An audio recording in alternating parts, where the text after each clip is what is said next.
Journée mondiale de la radio. L'événement est célébré ce lundi 13 février, proclamé en 2011 par les États membres de l'UNESCO, initiative à sa 12e édition avec comme thème cette année Radio et paix.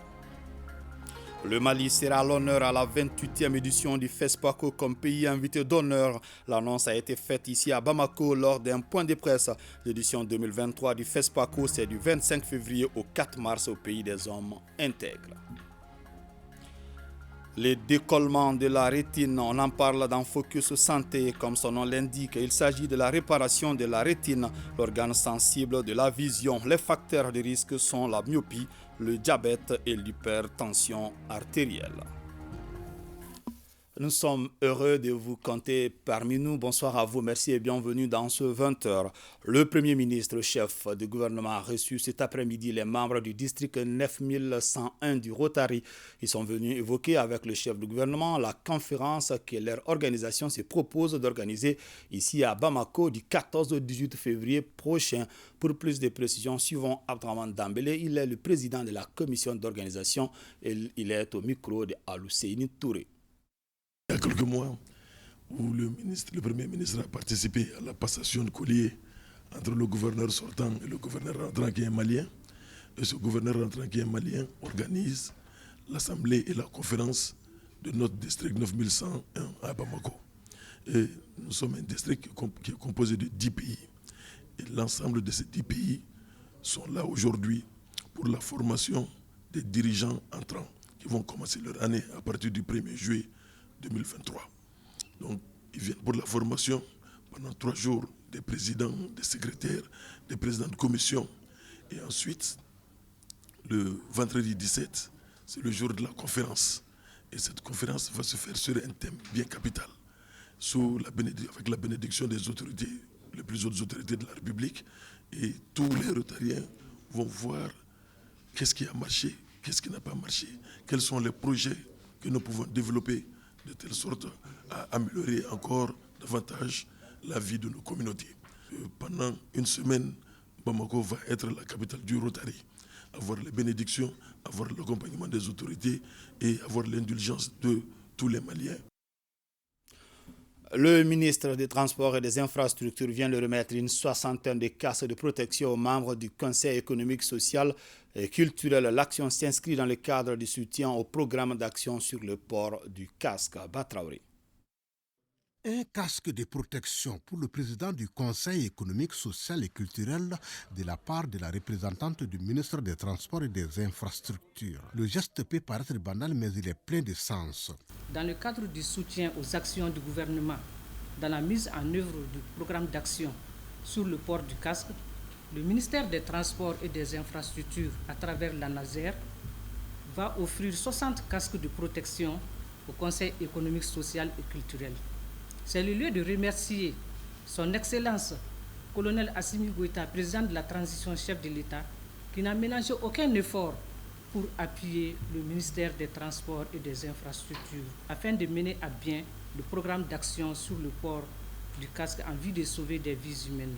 Que l'utilisation du port du casque pour les conducteurs des engins de 2 à 3 roues permettra de diminuer le taux de mortalité liés aux accidents de la route. Cette remise des casques intervient au moment où le Conseil économique, social et culturel tient sa 3e session ordinaire sur le thème transport et sécurité routière, un problème de sécurité publique, de civisme et de gouvernance, défis et perspectives.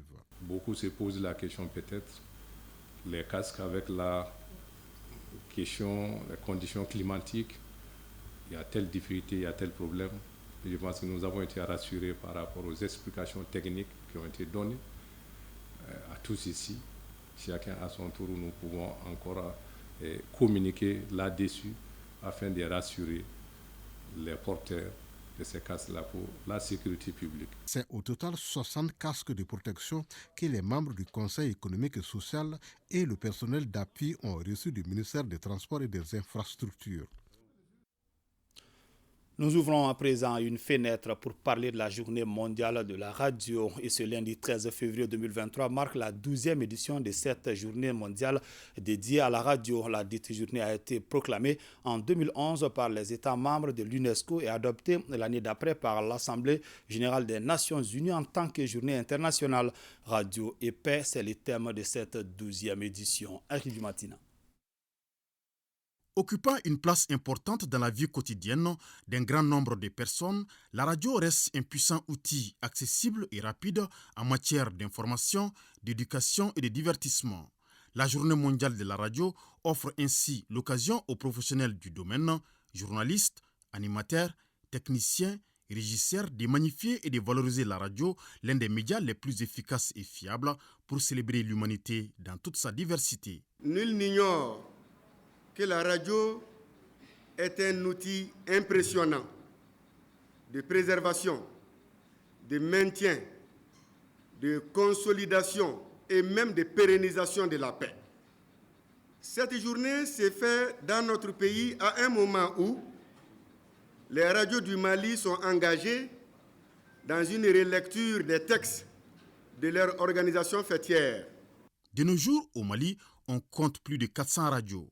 Cette croissante augmentation doit plutôt être mise à profit pour contribuer au processus de paix en cours dans notre pays.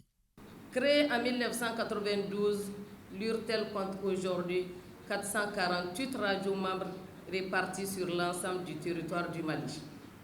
L'URTEL se fixe pour mission de contribuer au développement du Mali par la promotion et le renforcement des capacités des radiodiffusions et télévisions libres du Mali. Le thème de cette édition Radio et Paix cadre parfaitement avec notre réalité. La concrétisation de notre volonté commune de refonder le Mali dépend de la stabilité du pays. Il faudra que la radio soit utilisée avec professionnalisme dans les règles de l'art. C'est le lieu de rappeler que le principe de faire en sorte que le fonctionnement des services de communication en général et de la radio en particulier soit sur la base du professionnalisme fait partie des missions de la Haute Autorité de la Communication HAC. Acteurs, partenaires et auditeurs de la radio, nous devrions privilégier la formation des acteurs de la radio. Le Mali est engagé dans un processus de paix et le thème de cette 12e édition, choisi par l'UNESCO, s'avère une opportunité pour mettre en exergue le rôle des médias dans la prise en compte de la volonté des populations. Aujourd'hui, le gouvernement est conscient des défis auxquels les radios et tous les autres médias sont confrontés en apportant leur contribution dans la recherche de solutions pour un Mali en paix. Les médias contribuent à l'inclusion, à la bonne gouvernance du pays. Ils permettent aussi au gouvernement de savoir comment les services de base sont délivrés sur l'ensemble du territoire. Lors de cette journée commémorative, hommage a été rendu à certains pionniers qui ont consacré leur vie à la promotion de la radio.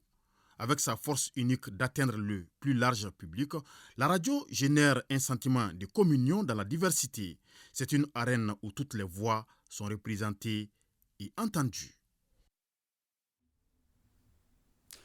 La radio est le meilleur vecteur d'information, de sensibilisation et même de divertissement. Elle construit tout comme elle peut détruire à la même vitesse. La journée mondiale de ces médiums doit être une occasion pour les professionnels de se mettre en cause. Au cours de la célébration de la journée, Barakissa Ouattara a tendu son micro aux professionnels du secteur suivant. La radio, comme je l'ai dit tout à l'heure, est inoxydable. On parle beaucoup des nouvelles technologies qui vont tuer la radio, il n'en sera rien.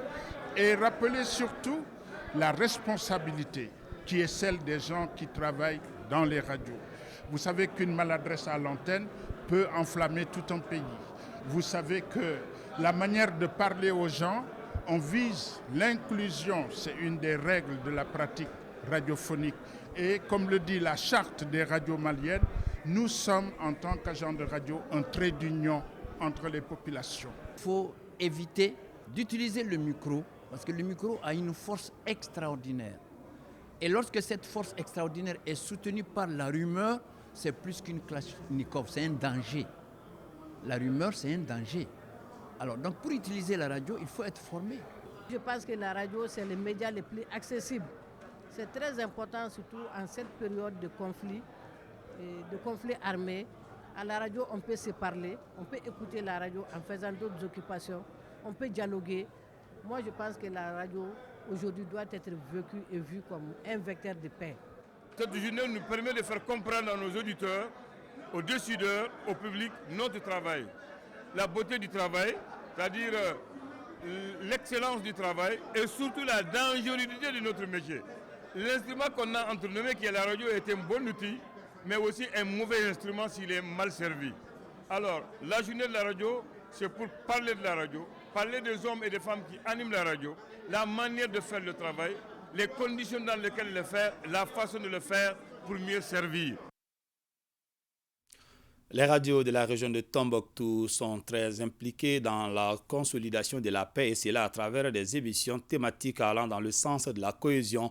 En cette 12e édition de la Journée mondiale de la radio, une équipe de la station régionale de l'ORTM Tombouctou est allée à la rencontre de ces acteurs afin de s'enquérir de comment ils jouent leur partition dans le renforcement de la stabilité. Najim Baba Sissé.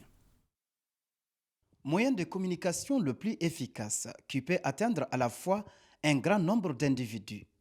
La radio est ce média que les professionnels utiliseraient pour modérer les conflits, les tensions afin de favoriser la paix, la réconciliation au sein des communautés. Proclamé par les États-Unis en 2011 et adopté par l'Assemblée générale des Nations unies en 2012 en tant que Journée mondiale de la radio, le 13 février est inscrit en lettres d'or dans les annales des hommes de médias. Pour cette 12e édition, les responsables régionaux du domaine sont conscients des enjeux d'un tel thème, radio et paix. La radio joue un rôle très important dans les messages qu'on passe pour, en tout cas, apaiser, réconcilier, rassurer les populations dans le cadre de la réconciliation des processus que les acteurs mènent sur le terrain. Donc la radio joue un rôle extrêmement important. Les missions de la radio sont multiples. Cet outil magique sert aussi à égayer les cœurs, selon les menus des émissions au programme. Les radios doivent jouer ce rôle de consolidation de la paix. Donc nos radios, que ce soit ici ou ailleurs, permettent à nos communautés de se parler, permettent à nos communautés de se retrouver, permettent également à ces communautés qui ne se parlaient pas, qui se voyaient en chaîne de faïence, s'asseoir sur la même table pour parler, discuter des thèmes qui les concernent. Donc c'est seulement la radio qui peut faire ça. La région de Tombouctou compte actuellement une trentaine de radios, dont certaines opèrent malgré leurs faibles ressources et les difficultés du moment. Mais qu'à cela ne tienne, des programmes sont élaborés pour rester en phase avec l'actualité. Chez nous, ici à la radio Kalémé, nous traitons certains débats autour de la paix. Et on fait aussi des émissions de sensibilisation autour de la paix et de la réconciliation. La radio a une place vraiment importante. C'est le média le plus important, je dirais, parce que c'est ce qui est à la portée le plus souvent de nos communautés, surtout les communautés un peu reculées. Nous pouvons dire que les radios de Tombouctou, privées ou étatiques, sont fortement impliquées dans la consolidation de la paix à travers des émissions en boîte ou interactives. Écouter la radio est une véritable passion pour certaines personnes. On parle du cas de Moro Diallo, ancien combattant résident à Sébougou dans la région de Ségou. Cette passion l'oppose souvent à certains de ses proches qui finissent par le comprendre car c'est sa seule passion. Pour en savoir plus, suivons ces dossiers signés Fousséni Samake Karamoro Traoré. Il s'appelle Moro Diallo Di Mayanga, un ancien combattant âgé de 83 ans domicilié à Sébougou. Ce chef de famille est un accro de la radio depuis son jeune âge. J'ai commencé à écouter la radio avec mon grand-père. J'ai acheté mon premier poste radio de marque Panasonic en 1966. De cette date à nos jours, j'ai toujours ma radio. Si je n'ai pas de radio, c'est comme je suis déboussolé, je suis perdu dans la vie. La radio Soudan à l'ORTM et tout récemment les radios libres, les radios occupent une place de choix dans la prévention et la gestion des conflits inter- et intracommunautaires. Elles accompagnent aussi les initiatives de développement du pays. Des disques demandés qu'on payait à 25 francs maliens au sport de Madou Djara suivi de Demba Koulibaly que j'ai connu en 1970 en passant par 8-10, Kibarou Dipouy, Ambiance Midi. J'ai suivi plusieurs émissions à la radio Mali. À l'arrivée de Balamoussa Keïta, J'étais déjà fidèle auditeur de la radio Mali, qui était la seule. Les proches de M. Diallo le comprennent et le ménagent dans sa passion pour la radio. Même ce matin, on s'est engueulé à cause de la radio. Moro aime trop écouter la radio, surtout quand on commence un match de football, il n'est avec personne.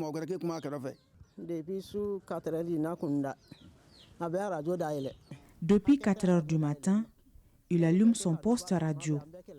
Souvent, je diminue le volume et cela ne lui plaît pas.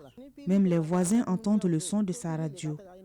Le jour où il n'a pas de pile, toute la famille a chaud. Maintenant, avec le courant, ça va. Pour l'ancien combattant, les programmes d'une radio doivent tenir compte des règles et déontologie de la communication en phase avec nos mœurs. La radio Mali informe jusqu'à une limite qui dépasse aujourd'hui les radios libres, que j'écoute souvent. Même dans l'armée, j'ai caché ma radio sous ma tenue. Mon lieutenant a failli m'enfermer à Tessalit pour cela. Mais après, il m'a compris. Notons que malgré l'avancée des nouvelles technologies de communication et de l'information, la radio occupe toujours la première place dans le domaine de l'information, la distraction et l'éducation des populations maliennes, en majorité rurale. En Afrique de l'Ouest, après Dakar, Abidjan et Saint-Louis, ce fut le tour de Bamako en même temps que Cotonou et Nouakchott de recevoir une station de radiodiffusion. C'était en août 1957 et la cérémonie était présidée par Feu Modibo Keïta, qui était à l'époque secrétaire général de France d'Outre-mer et non moins maire de la commune de Bamako. Dans son discours, le président Keïta a rappelé l'importance de la radio au Soudan, un instrument qui, selon lui, doit combattre les barrières d'ignorance qui sont source de mésentente entre les peuples. Cheikh Oumar Sangaré nous propose un extrait de ses discours suivants. Tandis que les élites doivent brûler les étapes pour se rendre pleinement aptes aux responsabilités les plus importantes qui leur sont confiées dans le cadre des institutions nouvelles, la radio est appelée à rendre des services éminents en tant que facteur indispensable de progrès. N'est-elle pas l'instrument idéal pour triompher du temps et des distances dans nos immenses espaces où 3,5 millions d'habitants vivent dispersés suivant une moyenne de l'ordre de 3 individus par kilomètre carré, reliant entre eux les centres les plus isolés, tout en assurant leur contact avec le reste du monde? La radio peut contribuer de façon décisive à accélérer cette formation des masses et cette préparation des élites, en supprimant ainsi les barrières entre ces divers groupements humains dispersés et pourtant semblables.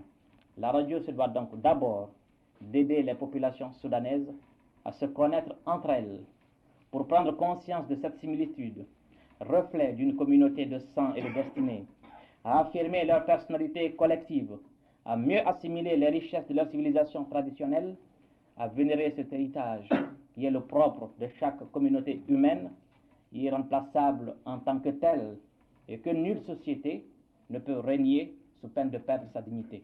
Sur un plan voisin, il faut donc que parallèlement, la radio ouvre toutes grandes nos fenêtres sur le monde extérieur, accélérant la diffusion de ces richesses de connaissances et de sagesse accumulées par les civilisations d'autres continents au cours de siècles d'efforts continus, qui doit contribuer à abattre certaines barrières d'ignorance, source de malentendus qui peuvent parfois subsister de part et d'autre, et assurant ainsi une meilleure connaissance réciproque, consolider les liens d'amitié, favoriser la prise de conscience par nos populations de leur personnalité, de leur culture propre, leur permettre de s'associer en toute connaissance à la gestion de leurs affaires, assurer le contact avec le monde extérieur.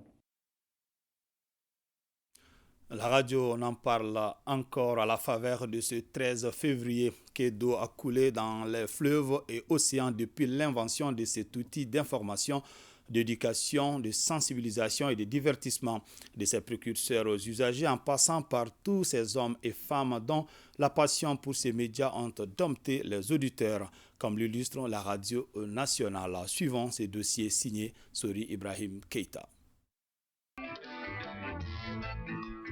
Marconi n'aurait pas existé que les auditeurs l'auraient volontiers inventé, tant son invention a révolutionné l'information et la communication. Une étape importante de la concrétisation du monde village planétaire. C'est en 1897 que l'Italien Marconi communique sur 14 km. Samuel Morse découvre les ondes électromagnétiques. Hertz enchaîne avec les ondes radio. Tesla avec le générateur haute fréquence et Edward Branly avec la radioconduction. Et bienvenue l'onde des chocs. La radio était née, la désormais coqueluche des médias d'alors. Spécial 13h51 de Radio Mali avec Lamine Koulibaly. Mesdames, Mesdemoiselles, Messieurs, bonjour. C'est une édition spéciale. Nous allons tout de suite ouvrir les photos de cette radio avec d'abord Souri Ibrahim Keïta qui nous raconte ce que fut Radio Mali. Aujourd'hui, notre pays dispose de 491 radios autorisées, dont 2 publiques et 3 internationales. Pour le Mali, tout est parti ce 1er juillet 1957 au quartier Bagadadi de la capitale malienne pour la belle histoire de Radio Soudan. Quand Modibo Keïta, alors maire de Bamako et futur président de la République, inaugure Radio Soudan. Avec l'indépendance en 1960, Radio Soudan devient Radiodiffusion nationale du Mali. Devenue au fil du temps Radiodiffusion Télévision du Mali et Office de Radiodiffusion Télévision du Mali. Aujourd'hui, Office de Radio-Télévision du Mali. Un vrai sacerdoce dont voici quelques repères.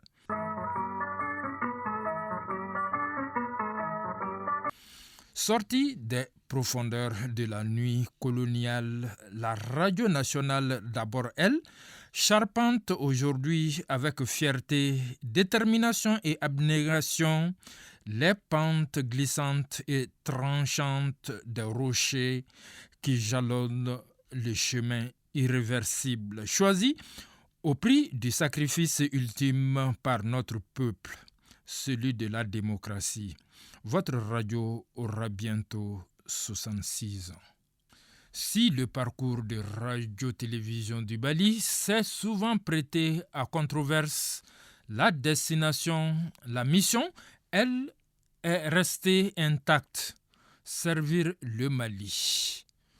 Un parcours véritablement multicolore avec un statut d'observatoire sur des réalités de notre pays. Faiseurs de rois et vedettes, les médias de service public qu'est l'ORTM, pour lequel chacun compte, doit sa respectabilité à tous ces pionniers, bâtisseurs, agents, artistes, morts ou vivants, les seuls à avoir le don d'ambiguïté, eux qui ont toujours été partout et au même moment, souvent adulés, quelquefois haïs. L'ORTM, à l'image de sa radio, plie, mais ne ronge jamais dans sa passion de servir le Mali et tous les Maliens.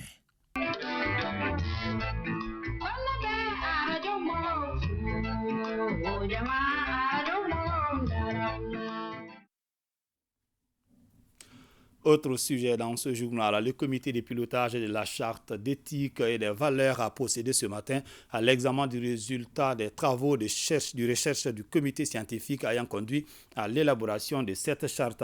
Il s'agit pour les participants d'analyser les projets de charte, apporter les suggestions afin d'améliorer la qualité du document. Nouhoum Sissoko. En octobre 2021, le Conseil des ministres a adopté la communication verbale relative à l'élaboration d'un document référentiel dénommé « Charte d'éthique et des valeurs du Mali ». Et depuis, un comité scientifique mis en place par le ministère de la Culture pour concevoir ce document a mené plusieurs activités. Le résultat des travaux du comité fait l'objet d'examen à la faveur de cette rencontre afin de recueillir les suggestions et orientations des participants dans l'optique d'enrichir le document. Le présent document de charte d'éthique et de valeurs prend en compte les aspects suivants. Les normes, modèles et systèmes devant régir la vie de la société malienne. La codification des normes, modèles et systèmes devant régir la vie de la société. La reconnaissance de l'autorité parentale, de la société et des institutions spécialisées dans la formation et l'éducation du citoyen.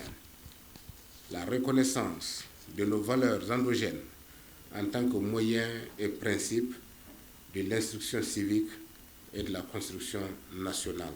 Le projet de charte d'éthique et des valeurs s'appuie, selon le ministre, sur nos expériences pratiques, nos proverbes et adages qui constituent notre mémoire collective, l'expérience de nos ancêtres au cours des siècles, levier de notre héritage culturel et spirituel. Il doit permettre de véhiculer les valeurs ancestrales telles que le Maya et le Dambé.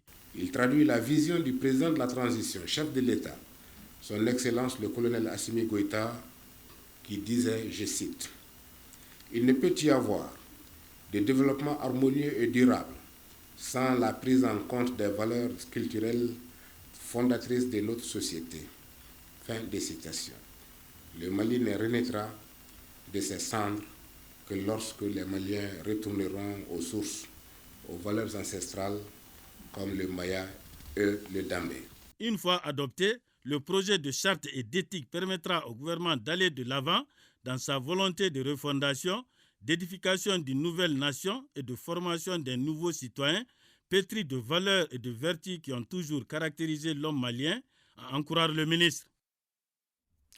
Le Mali est l'invité d'honneur de la 28e édition du FESPACO. Cette édition se tiendra du 25 février au 4 mars 2023 au pays des hommes intègres. L'annonce a été faite au cours d'une conférence de presse co-animée par les secrétaires généraux des départements en charge de la culture du Mali et du Burkina Faso et les délégués généraux du FESPACO. Ibrahim Kaoukonate. Le Mali sera présent au FESPACO 2023 avec 10 films, une première fois dans les annales. Le choix du Mali à cette 28e édition du cinéma se justifie par sa création artistique et les talents des acteurs et réalisateurs. Alors, c'est vraiment une instruction ferme du président de la transition, son Excellence le colonel Assimi Goïta, qui a instruit au département en charge de la culture d'honorer le Mali en participant activement à cette 28e édition du FESPACO. Et le FESPACO, cette année, le thème, c'est cinéma d'Afrique et culture de la paix. C'est ce thème qui a été retenu et le Mali est pays invité d'honneur. À ce titre, nous devons honorer notre participation et relever les défis auxquels nous serons confrontés. Cette volonté de nos chefs d'État et leur gouvernement de renforcer leur coopération nous a semblé une opportunité de faire du Mali notre voisin, notre frère, notre hôte de marque à ce festival qui a d'ailleurs au cœur des réflexions le défi sécuritaire et la consolidation de la paix. Ce choix n'est donc pas un choix de hasard, c'est un choix de raison qui vient renforcer nos capacités à agir ensemble et la volonté des dirigeants de faire de cet axe un axe porteur d'espoir et de progrès. Un rendez-vous d'échange et de partage d'expériences autour du cinéma africain tous les 2 ans à Ouagadougou met le Mali au centre des débats. Vous savez que cette année, sur le plan artistique, c'est-à-dire les films que nous allons montrer, il y aura 170 films. Et des 170 films, il y a 35 pays, pour ne pas dire 35 États qui seront représentés. Donc justement, dans la communication de ces films et la visibilité, il est quasi impossible à la délégation générale de pouvoir le faire. Donc du coup, le pays invité d'honneur, c'est le tapis rouge, comme on le dit, quand on déballe pour le pays invité d'honneur, il est beaucoup mis en exergue dans toutes les grandes activités et c'est beaucoup plus renforcé aussi, même au-delà de la communication, que sur le plan de l'artistique. Donc dans les différentes sections, on parlera beaucoup du pays invité d'honneur. À noter que cette 28e édition du FESPACO est prévue du 25 février au 4 mars à Ouagadougou, au Burkina Faso.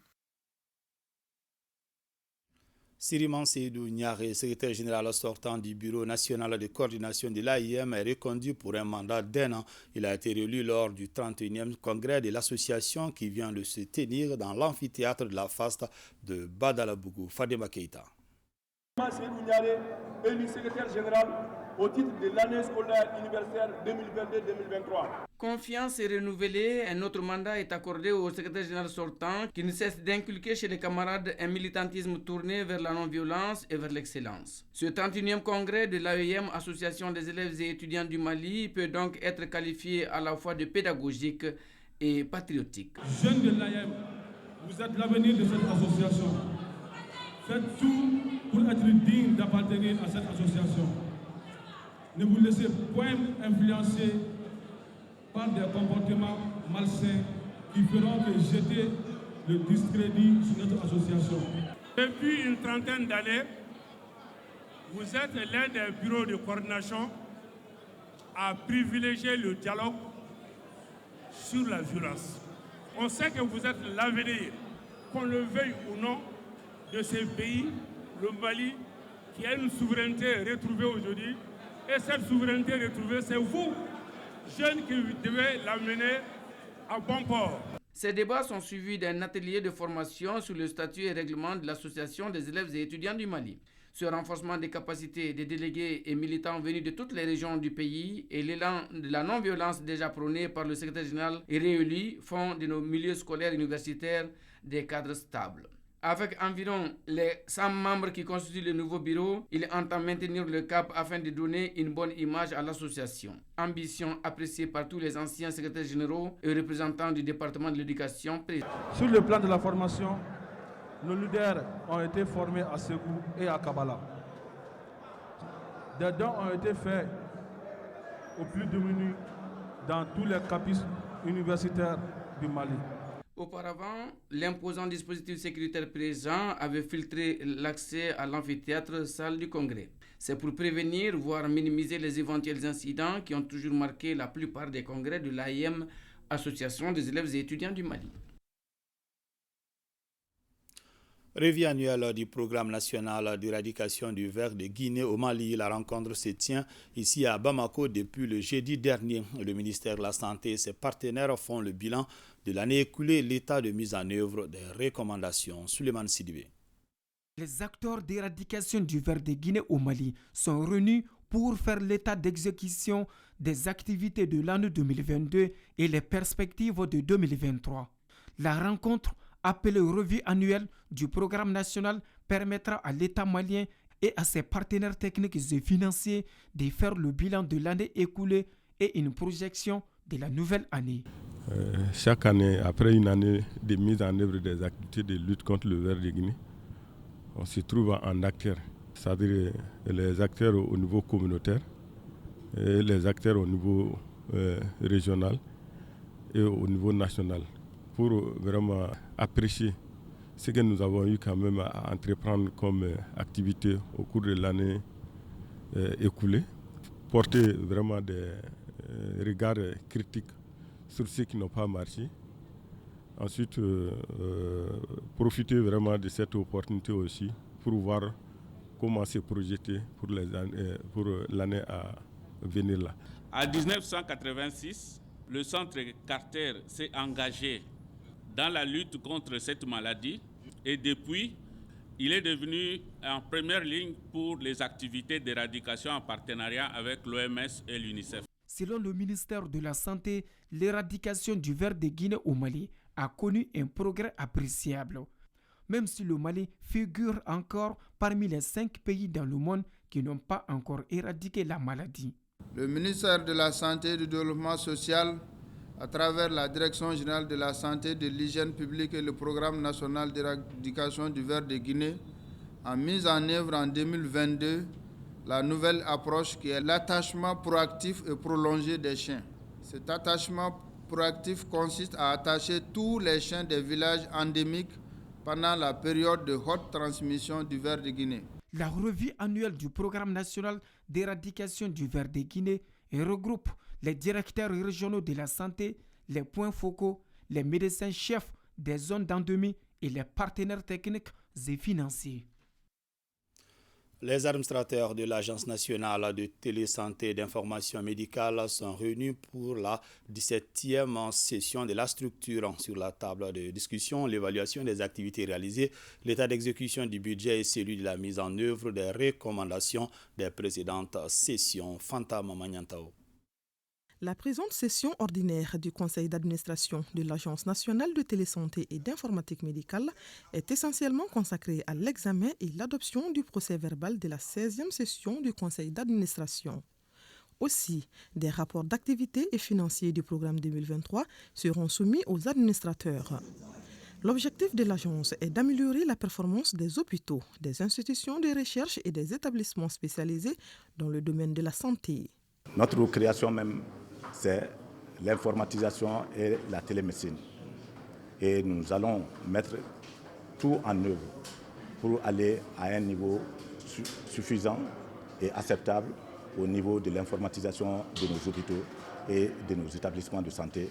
Le projet de budget 2023 est arrêté en recettes et en dépenses à 1 840 657 000 francs CFA, soit une augmentation de 29%. En 2023, l'ANTIM ambitionne de finaliser les travaux de construction du siège, finaliser le plan stratégique national de santé numérique, élaborer un projet d'établissement sur les 5 prochaines années, poursuivre le déploiement du SIH Open Clinic GIA et assister les structures sanitaires dans leur processus d'informatisation. Au regard des attentes et des missions assignées, l'Agence nationale de télésanté et d'informatique médicale a besoin de l'accompagnement de tous les acteurs impliqués pour une mobilisation conséquente des ressources propres et l'appui des partenaires techniques et financiers. Un peu plus de 90 millions de francs CFA, c'est le coût des équipements remis par le Conseil régional de Sikasso à des centres de santé des cercles de Koutiala et Yorosso. L'initiative est le fruit du partenariat entre la collectivité région de Sikasso et la coopération danoise. Moustapha Doumbia. C'est une dotation en fourniture et équipements destinée à 4 centres de santé communautaires du pôle de développement de Koutiala. L'appui est composé des tables d'accouchement, des tables de consultation gynécologique, d'armoires métalliques, de tensiomètres et d'autres appareils. Il s'inscrit dans le cadre de la coopération entre le Royaume du Danemark et le Conseil régional de Sikasso. L'accompagnement de la coopération danoise a permis au Conseil régional de Sikasso de renforcer les capacités des élus et des agents du Conseil régional dans des thématiques aussi politiques pointues comme le suivi et évaluation axée sur les résultats, l'élaboration et la gestion des contrats et des conventions, de renforcer davantage son leadership dans le développement économique et régional de DER à travers la réalisation d'investissements structurants et productifs. Le coût des matériels et équipements de santé est de 90 207 000 francs CFA. Ils sont remis à 4 centres de santé, dont 2 du cercle de Yorosso et 2 du cercle de Koutiala.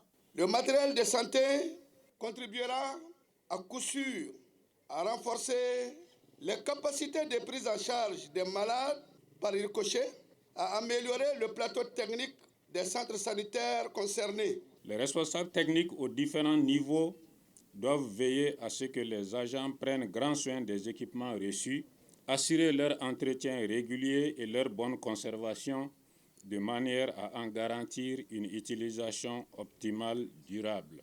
La dotation des centres de santé du pôle de Koutiala en équipement et matériel a été précédée d'un appui similaire à des centres de santé du pôle de développement de Bougouni.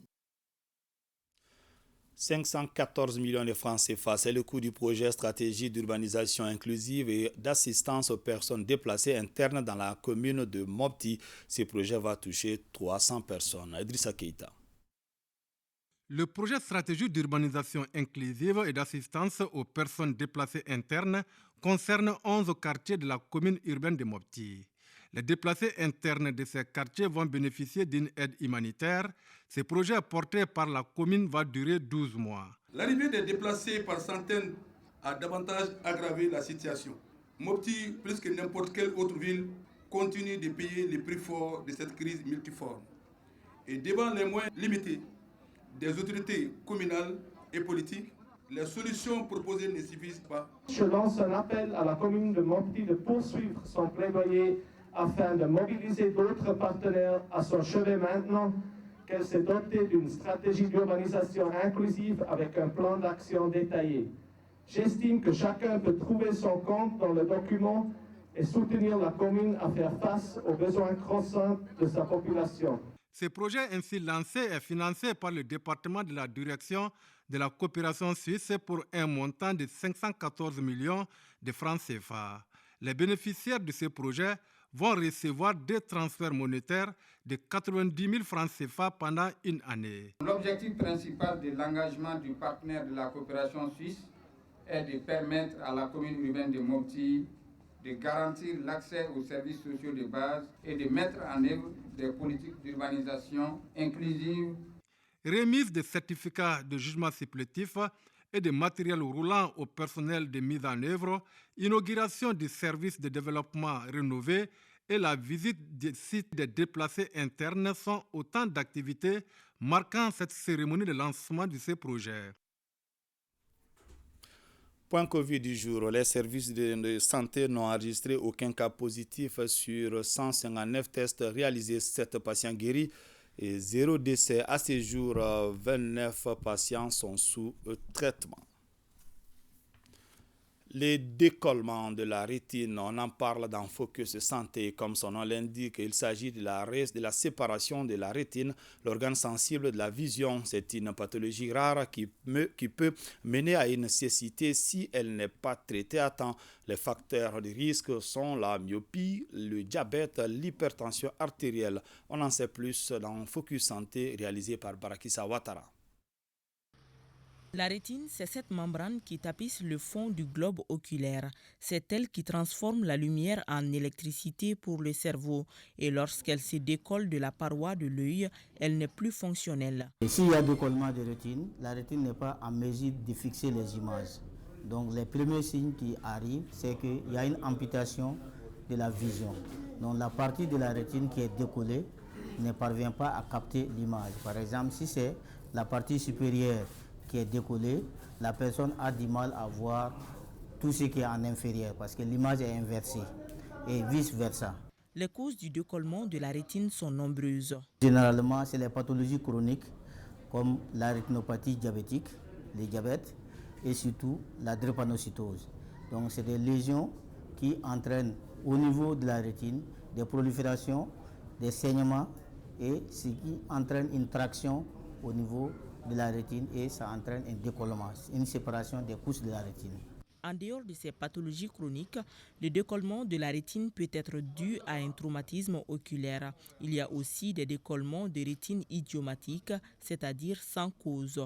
Ici, au Mali, une personne sur 100 souffrirait de cette pathologie. Ce n'est pas une pathologie très fréquente, mais dès que ça survient, c'est susceptible d'aboutir à un décollement, à une cécité, une perte de la vision. C'est ce qui fait la gravité de la maladie. La chirurgie constitue l'unique recours envisageable devant un décollement de la rétine. Le traitement du décollement de la rétine est totalement chirurgical. Il n'y a aucun médicament qui peut guérir le décollement de la rétine. D'accord ? Il faut opérer. Et cette intervention, c'est pratiquement la chirurgie la plus lourde pour l'ophtalmologie.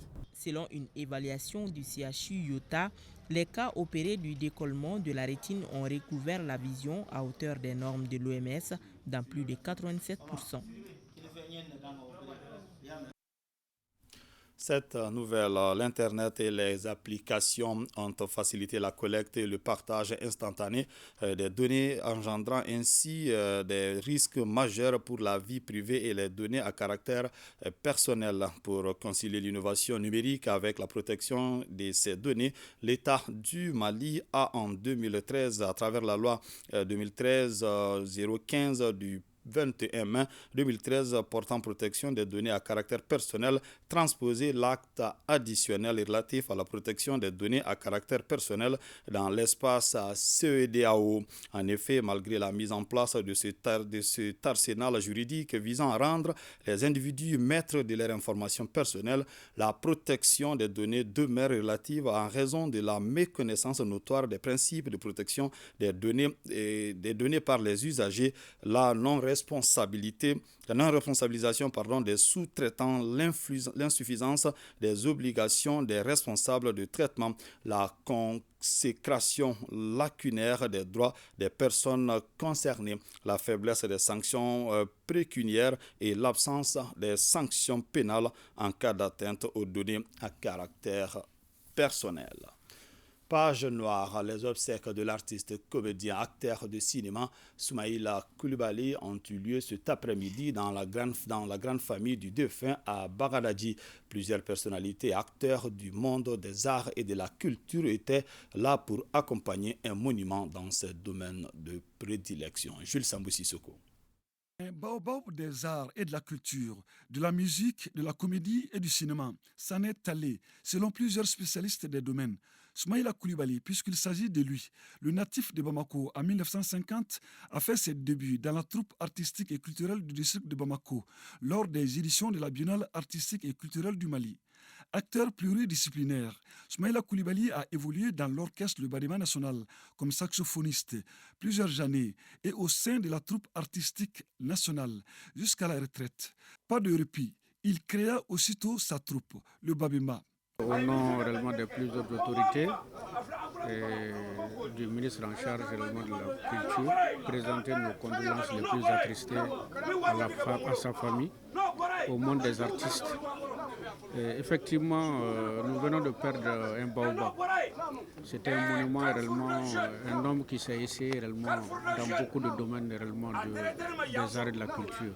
Mais il est beaucoup plus connu dans le domaine du cinéma. Il a joué dans plusieurs films.